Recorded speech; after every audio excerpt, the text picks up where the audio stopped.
బీహార్ నలంద జిల్లాలోని రత్నగిరి పర్వతాల్లో ఉన్న కాయిన్ ట్రీని చూసేందుకు సందర్శకులు క్యూ కడుతున్నారు. నిజానికి ఇది ఔషధ మూలికలకు నెలవైన ఒక తానికాయ చెట్టు. దీనికి ఆయుర్వేదంలో అత్యంత ప్రాముఖ్యత ఉంది. సంస్కృత భాషలో ఈ చెట్టును విభీతకి అని పిలుస్తారు. రత్నగిరి కొండల్లో ఉన్న ఈ తానికాయ చెట్టుకే కాయిన్ ట్రీ అని పేరొచ్చింది. ప్రజలు కోరికలు కోరుకునేటప్పుడు కోరికలు నెరవేరిన తర్వాత బలంగా రాళ్లతో కొట్టి మరీ ఈ తానికాయ చెట్టు కాండంలోకి నాణ్యాలను చొప్పిస్తారు. ఆ కారణంగానే దీనికి కాయిన్ ట్రీ అనే పేరు వచ్చింది. గత కొన్ని దశాబ్దాలుగా ఇక్కడ ఈ సాంప్రదాయం కొనసాగుతోంది. దీంతో ఇప్పుడు ఈ చెట్టు కాండం నిండా ఎక్కడ చూసినా నాణ్యాలే కనిపిస్తున్నాయి.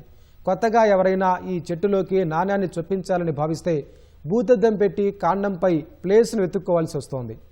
మరో అరడజను చెట్లలో సైతం నాణ్యాలను బలవంతంగా చొప్పిస్తున్నారు. అయితే ఈ తీరుపై పర్యావరణవేత్తలు ఆందోళన వ్యక్తం చేస్తున్నారు. నాణ్యాల వల్ల చెట్లు చచ్చుబడిపోయే ప్రమాదం ఉందని హెచ్చరించారు.